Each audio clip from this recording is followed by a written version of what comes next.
what happens when the empath, that tender soul who has long carried the burdens of others, begins to awaken and sees with piercing clarity that the figure across from them, the one they believed to be the vampire of their vitality, was not only the narcissist, but also a mirror of their own shadow.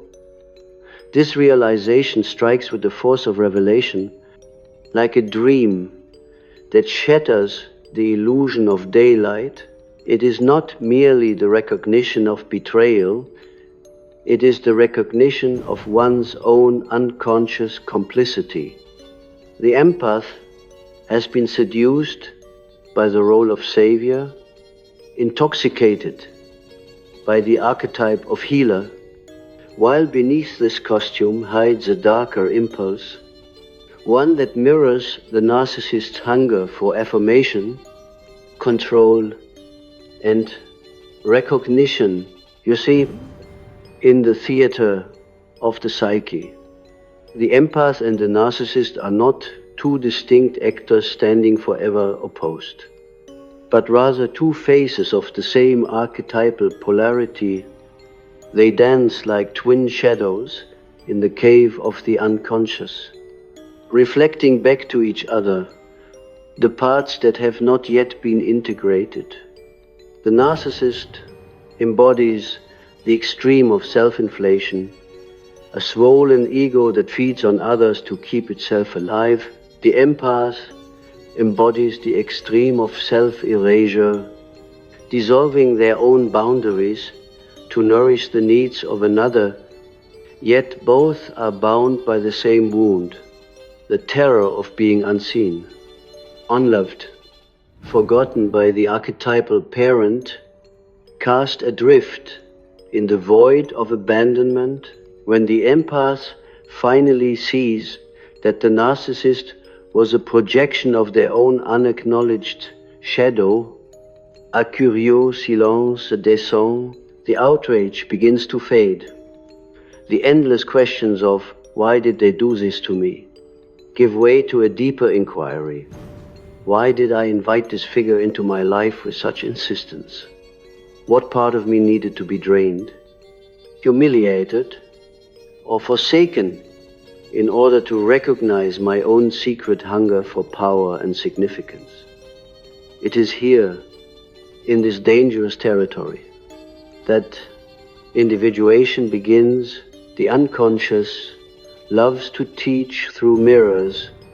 In dream after dream, we encounter figures who appear alien, yet carry our hidden essence. A persecutor in a nightmare may be nothing but the disowned aggression we never allowed ourselves to embody. Likewise, the narcissist, in waking life, becomes a living dream symbol, carrying for us the very traits we exiled into the unconscious. The hunger to be seen, the will to assert, the audacity to claim space in a crowded world. The empath, in rejecting these traits, believes themselves virtuous, but virtue carried too far becomes a prison. Compassion becomes martyrdom. Sensitivity becomes addiction to pain. The self becomes a servant to every wounded soul, except its own. Do you see the alchemy at work? The empath becomes ensnared in the archetype of the wounded healer, a pattern as old as Chiron, the centaur who could heal all but himself. In this myth, there is both wisdom and tragedy.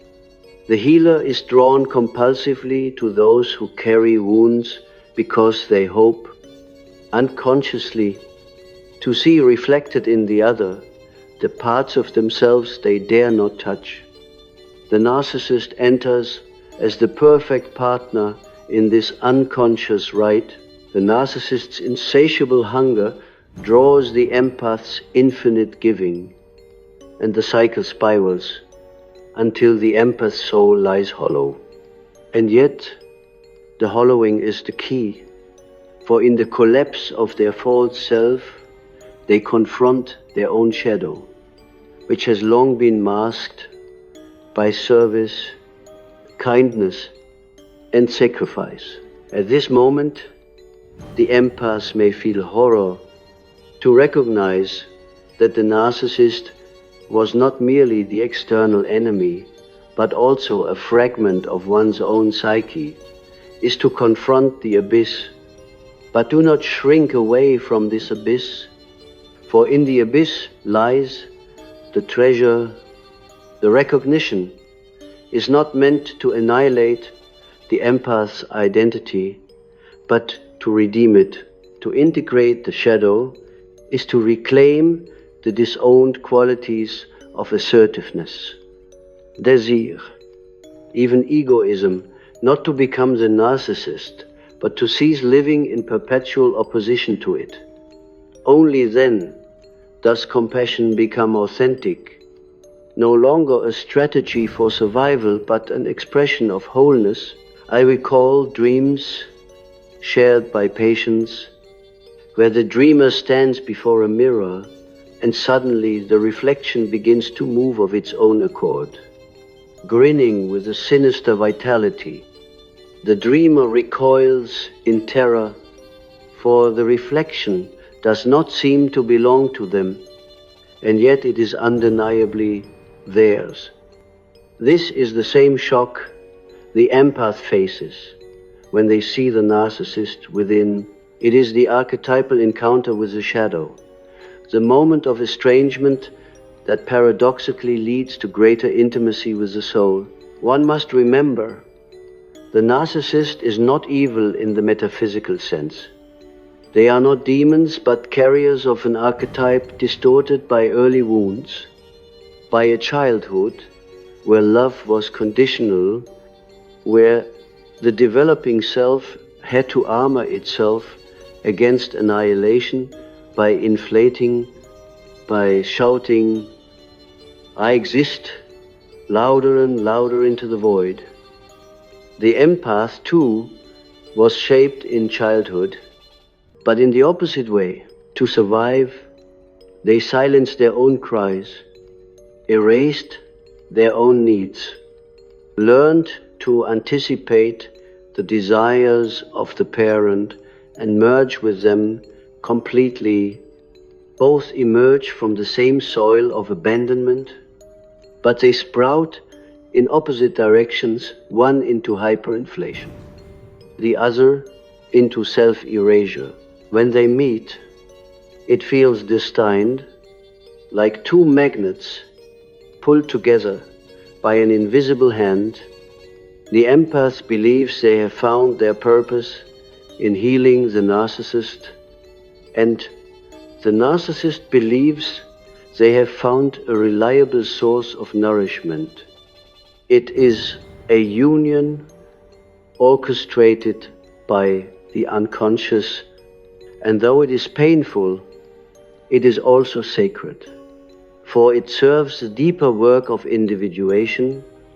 It compels the empath to face the truth of their own shadow and reclaim the lost fragments of their psyche. I say to you, do not despise this recognition, to realize that you, the empath, were also the narcissist all along, is not a curse but a doorway.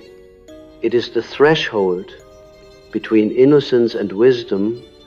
Innocence seeks to remain pure, untainted by the darker impulses of the human soul.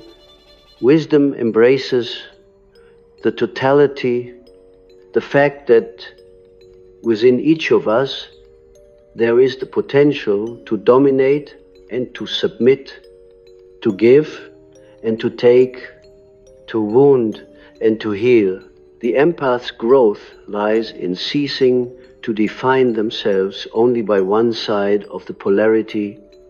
They must become whole, which means embracing the narcissist within, not as an identity, but as an integrated force that restores balance.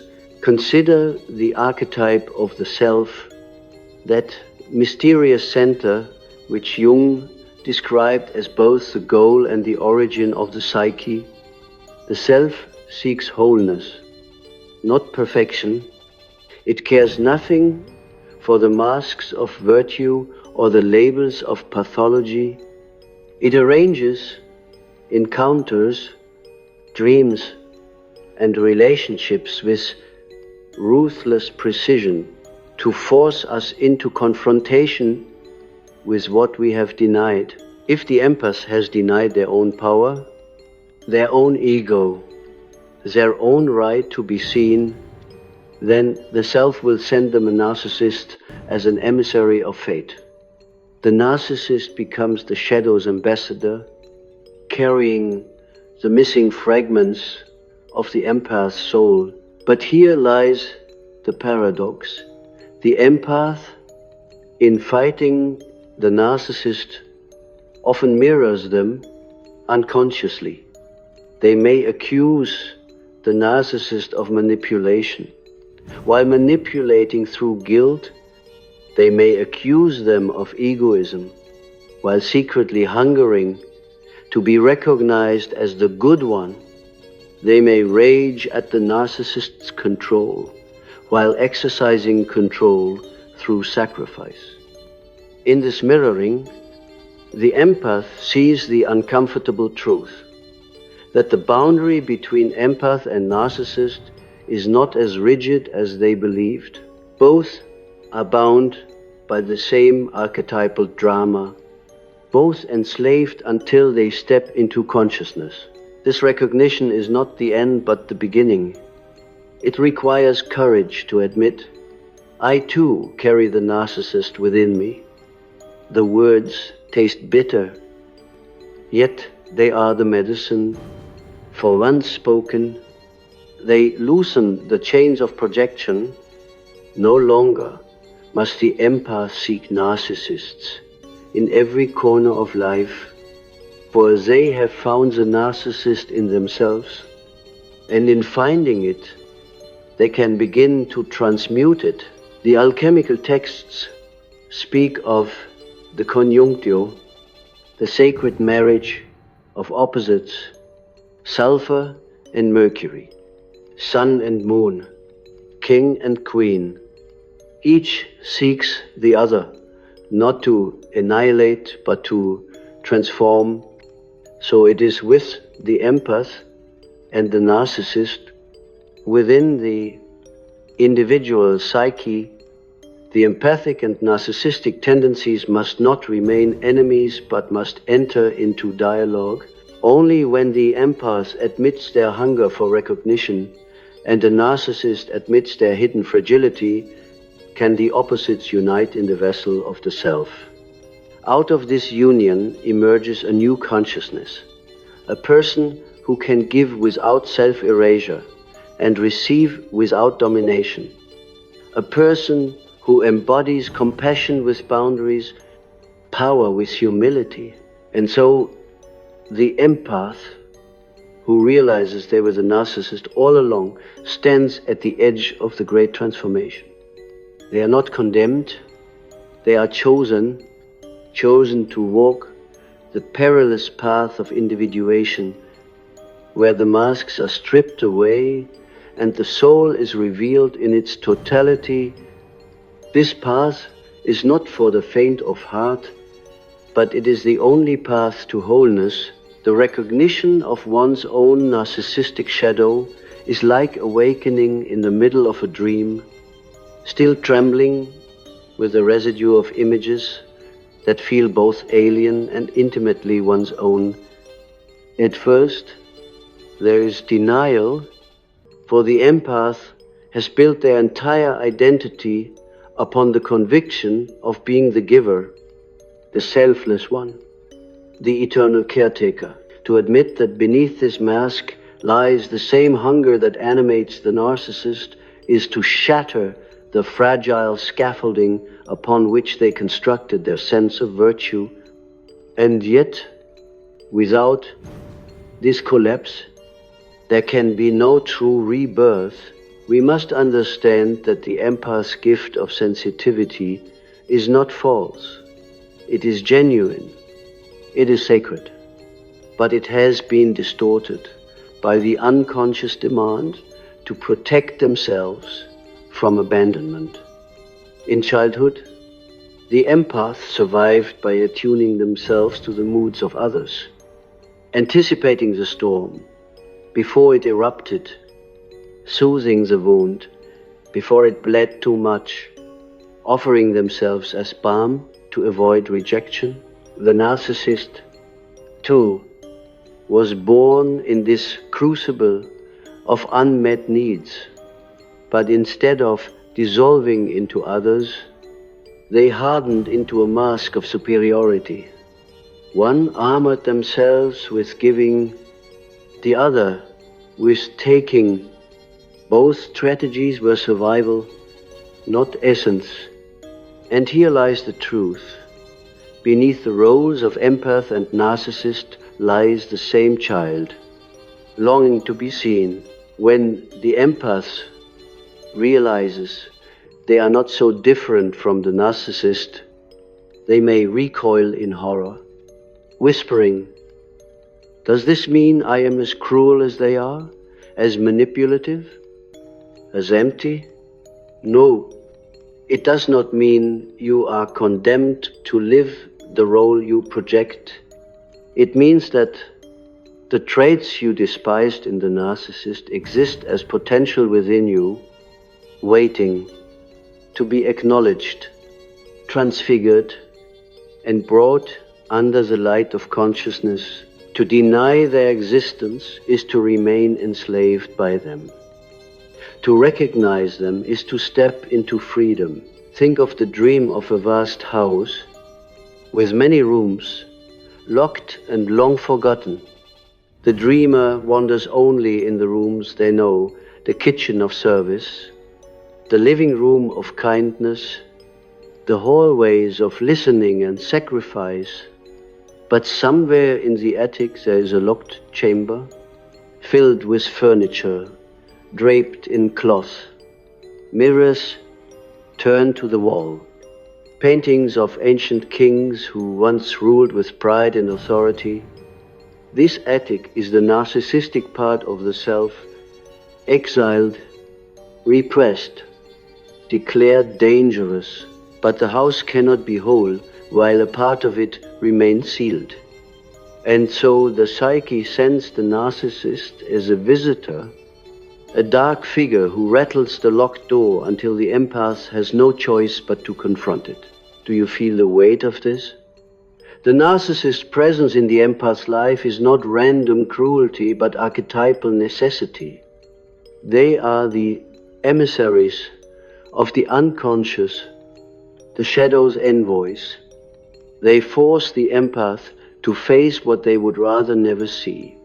That their endless giving is not only altruism, but also a hidden hunger to be indispensable, a strategy to earn love. By becoming irreplaceable, when this is seen, the mask of sainthood falls, and the empath can finally ask, can I love myself without disappearing into others? Can I acknowledge my own need to be seen, to be valued, without disguising it as service? This is the work of integration. It is not about becoming the narcissist, nor about destroying them, but about reclaiming the exiled qualities they represent for what is narcissism in its purified form, but the ability to affirm the self, to declare, I am, to occupy space unapologetically in the world. The empath who has lived as a ghost in service to others must drink a little of this fire, but it must be tempered, purified, woven into the tapestry of the whole being. When the empath dares to step into this reclamation, they feel the stirrings of power for the first time. It is unsettling, for power has always seemed the domain of the narcissist, yet without power, compassion is impotent, without boundaries. Love becomes self-destruction. To embrace one's inner narcissist is to learn the sacred art of saying no, the holy act of refusing to give oneself away as if one's soul were currency for purchase. And here, something miraculous occurs. The empath's compassion grows stronger, not weaker, for it is no longer contaminated by the unconscious need to be needed. It becomes free, radiant, fierce, like the compassion of the wise mother who nurtures but also disciplines, who gives without allowing herself to be devoured. You see, individuation demands that we step beyond opposites. The empath who clings to their identity as giver is as unbalanced as a narcissist who clings to their identity as taker. Both are masks, both are defenses. The self, that deeper totality, seeks to unite these opposites so that the individual can stand in wholeness. The self does not demand that you choose between empathy and narcissism. It demands that you recognize both as fragments of the larger soul. Only then can they be transfigured into something greater, something beyond the polarity. Dreams often reveal this process in symbolic images. One dream may show the dreamer offering milk to a starving child, only to realize that the child is themselves. Another dream may present a golden chalice that must be shared between two warring kings, one embodying compassion, the other pride. These are not random stories of the night. They are the psyche's way of narrating the integration of opposites. To see oneself as both empath and narcissist is to drink from the chalice of paradox, to discover that the line dividing the two was never absolute, but drawn in sand by the winds of childhood trauma. The empath who awakens to their shadow will feel waves of grief. They will grieve the years spent in bondage to relationships that drained them. They will grieve the innocence lost when they see that their selflessness was not pure, but often tinged with hidden motives. They will grieve the realization that the enemy they fought so fiercely was, in part, a reflection of themselves. But grief is the baptism of transformation. It washes away illusion, leaving the raw stone upon which a truer identity can be carved. And what emerges from this grief?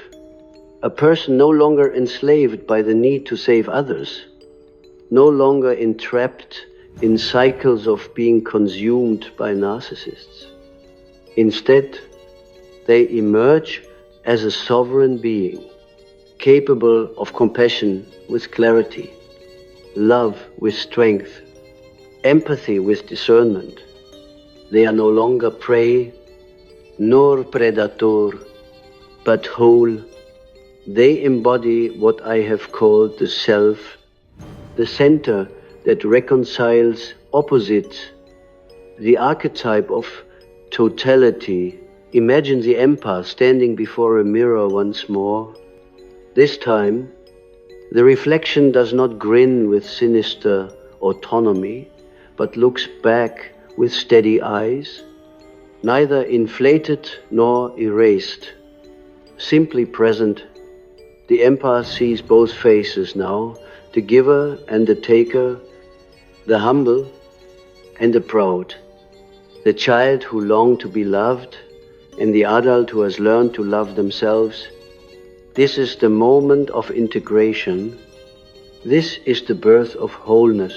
Yet, my friends, this is not an easy path. The empath must resist the temptation to swing from one extreme to the other. Upon realizing their narcissistic shadow, they may be tempted to embrace it fully, to abandon their sensitivity and don the mask of egoism. But this too is an illusion, another one-sidedness. The task is not to trade one mask for another, but to remove both, to live naked in the authenticity of the self. This requires patience, humility, and a willingness to endure the tension of opposites without collapsing into either pole. The alchemist spoke of the rubedo, the reddening, the final stage of transformation, where the opposites fused and the philosopher's stone emerged. This was not mere chemistry, but a metaphor for the psyche's wholeness, the empath's journey toward recognizing their inner narcissist is nothing less than this alchemical opus. The confrontation with shadow is a nigredo, the dark night of the soul, where all certainties are dissolved. The struggle to integrate, to hold both empathy and narcissism together without falling apart, is the albedo, the whitening, the purification.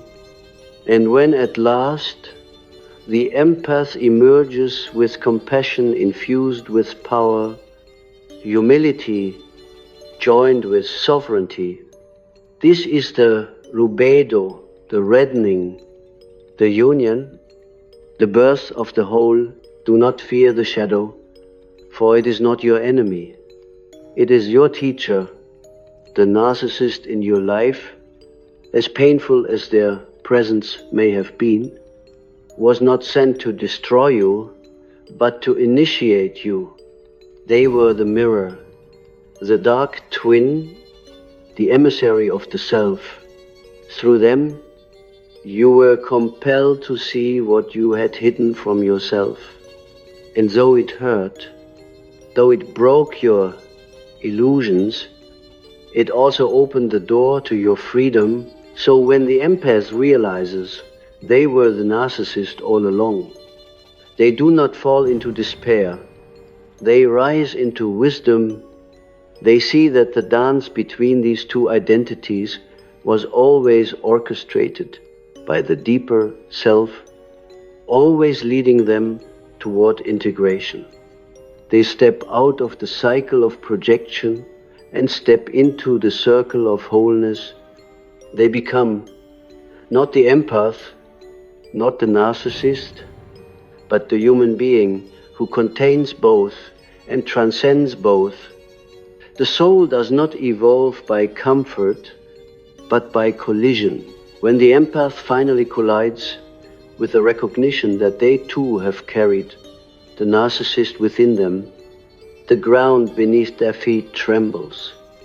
It is as though the entire edifice of identity they so carefully built now crumbles into dust. Yet I say to you, rejoice in this crumbling, for only when the false structure falls can the temple of truth be raised. To cling to the mask of innocence is to live forever in a half-life, a ghostly repetition of wounds never integrated. But to face the shadow, to admit, I have lived in denial of my own hunger for affirmation, my own secret will to be significant, is to step into the blazing light of consciousness. The empath's tragedy is that they confuse compassion with self-annihilation. They believe that to love is to vanish, to dissolve into the other, like salt in water. They are praised for their kindness, yet beneath the praise lies exhaustion, resentment, and an unconscious bargain. If I disappear for you, will you finally see me? If I give you everything, will you never leave me? But the narcissist does not keep this bargain. They cannot, for they are trapped in their own wound. eternally shouting, "See me," while unable to see another. Thus, the empath's sacrifice becomes a feast for the narcissist, a meal that never satisfies. For both are starving children disguised as adults. Do you understand the profundity of this dance? It is not an accident of personality, but a cosmic drama enacted again and again. Wherever the archetype of shadow and projection takes hold, the empath believes they are the victim, the narcissist, the oppressor, yet in truth, they are partners in an unconscious ritual, each caring for the other, the rejected fragments of the psyche. The narcissist carries the empath's disowned will to power. The empath carries the narcissist's disowned vulnerability. Together, they form a closed circle of projection until one dares to break it. The breaking comes not through blame, but through recognition. When the empath sees that the narcissist is not simply other, but also themselves, the projection collapses. This collapse is painful, for it strips away the comfort of innocence. It is easier to hate the narcissist than to admit one's own complicity, easier to call them monster than to acknowledge that the monster has lived in the basement of one's own house. Yet it is only through this collapse that the empath becomes free. For as long as they cast the shadow outward, they remain bound to it. The psyche is relentless in its pursuit of wholeness. If you exile part of yourself, it will return in the form of the other. If you refuse your anger, it will come as an angry spouse. If you deny your sexuality, it will come as temptation in the night. If you reject your narcissism, it will come as a lover who drains your soul. The outer world becomes the stage upon which the inner drama is performed, and until you recognize the script as your own, you will believe that fate itself conspires against you. But fate is only the self, arranging mirrors until you are willing to look. Let us consider the image of the mirror more closely. When you gaze into the face of the narcissist, you see your shadow reflected. Their arrogance is your denied pride. Their cruelty is your repressed rage. Their insatiable hunger is your hidden longing to be loved without condition. You recoil from their reflection because it threatens to expose what you have buried. But the soul cannot be tricked forever. It will whisper through dreams, through synchronicities, through the persistent recurrence of the same relationship pattern. Look closer. This is you. And a patient once described to me a recurring dream in which she wandered through a marketplace filled with masks. Each stall sold faces carved of wood or molded of clay, painted with bright colors.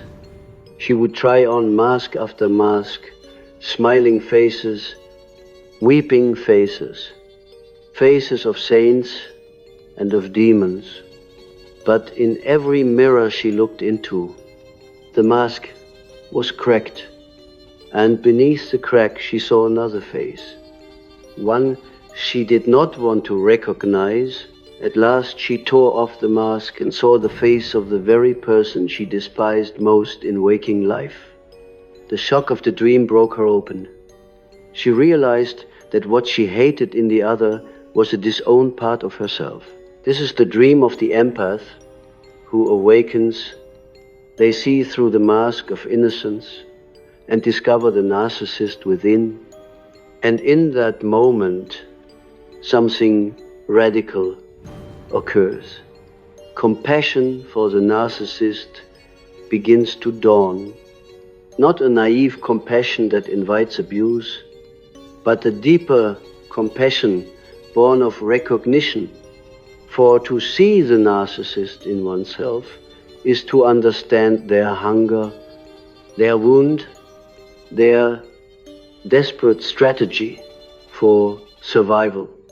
It does not excuse their actions, but it explains their necessity, and this understanding frees the empath from bitterness, from the endless question, why did they do this to me? The answer is clear. They did it because it was the only way they knew how to survive. And you allowed it because it reflected your own hidden survival strategy. When this recognition takes root, the empath stands at the threshold of transformation. They begin to reclaim their denied traits. They learn to say, yes, I too long to be seen. Yes, I too want to take up space. Yes, I too carry pride, anger, desire, and the will to power. And as they speak these truths, they grow stronger. The energy that once flowed outward uncontrollably now returns to them. They no longer bleed themselves dry for the sake of being loved. They no longer fear being called selfish, for they know that to care for the self is not selfishness but necessity. They no longer worship the role of savior, for they have rescued themselves from their own unconscious. Do you see how the archetype turns? What was once bondage becomes liberation. What was once projection becomes integration. What was once an endless cycle of pain becomes the initiation into wholeness. This is the mystery of individuation, that the very things which torment us are also the keys to our freedom.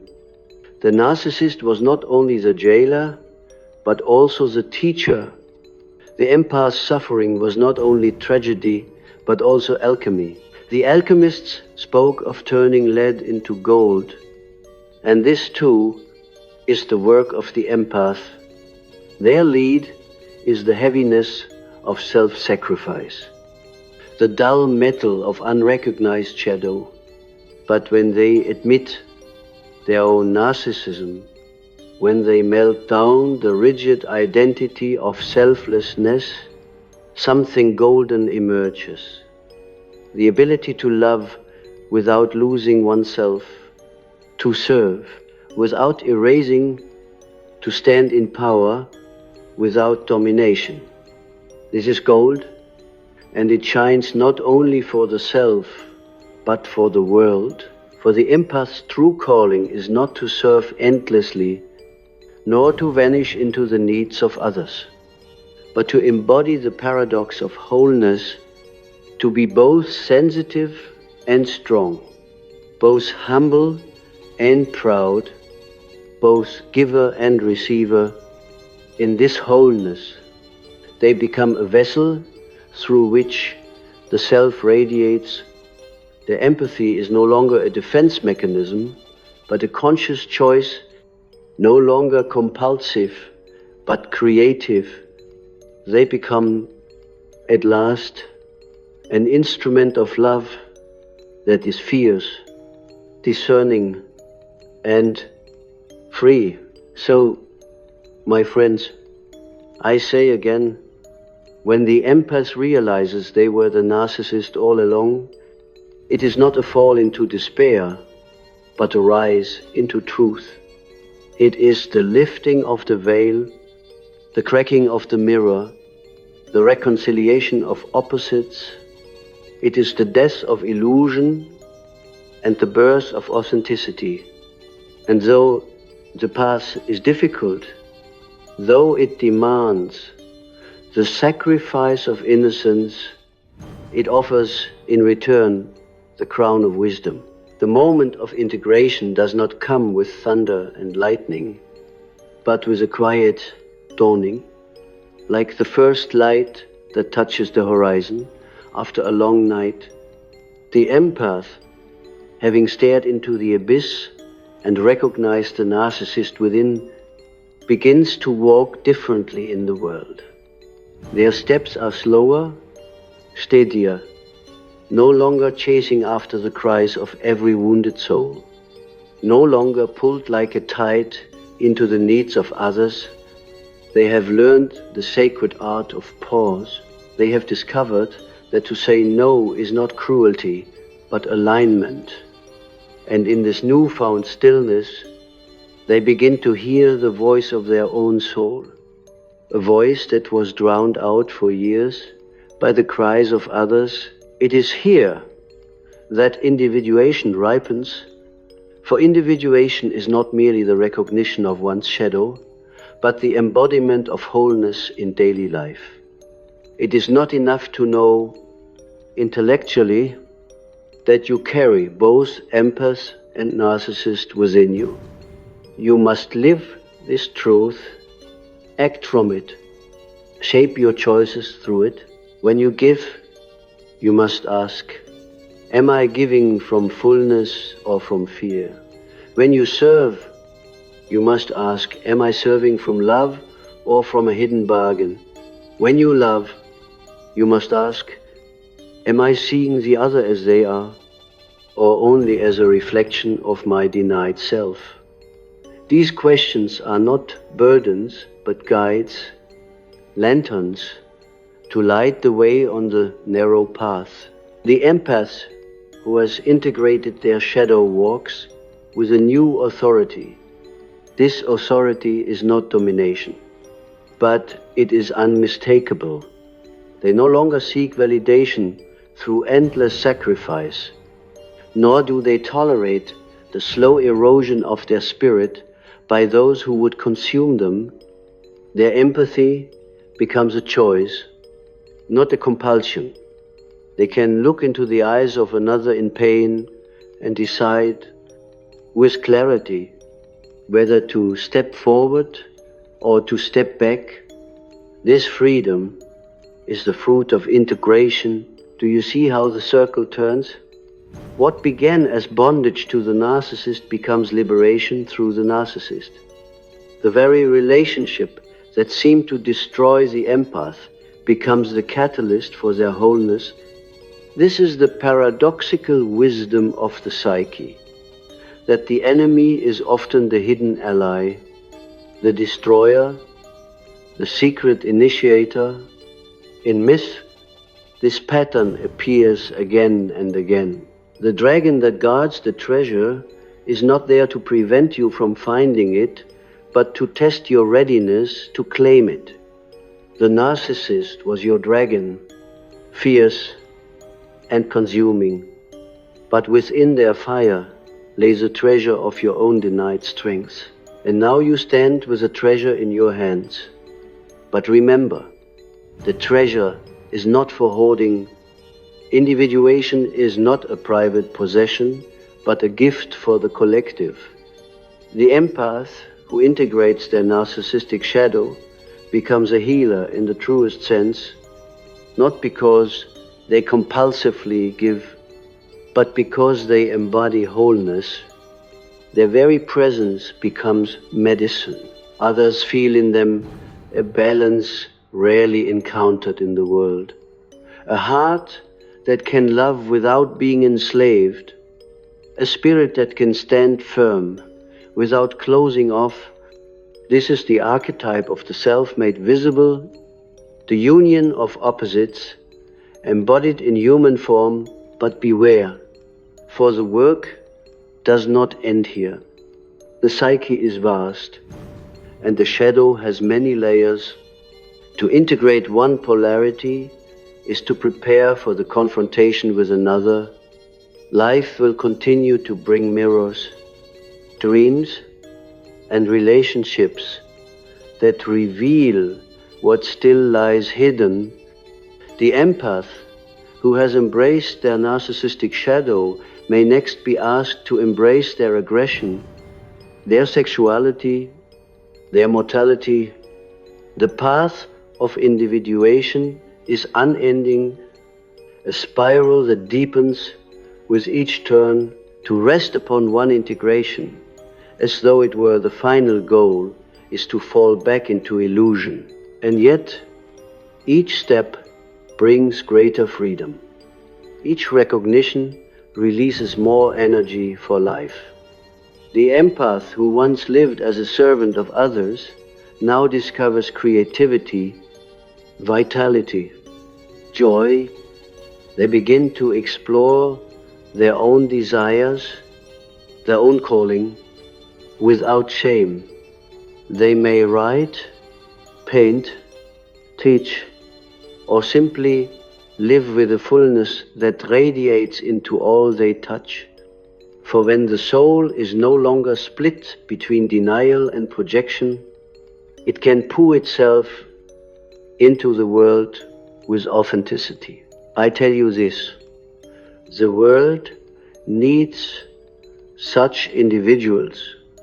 We live in a time of fragmentation where masks multiply and projections dominate, where empaths burn out and narcissists rise to power, each reflecting the unintegrated wounds of the collective psyche.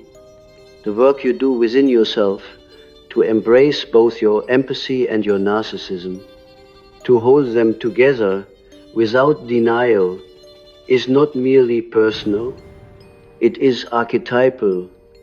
It contributes to the healing of the whole, for when one person integrates, they radiate a new pattern into the collective unconscious, a possibility that others can sense and follow. Think of the ripple effect.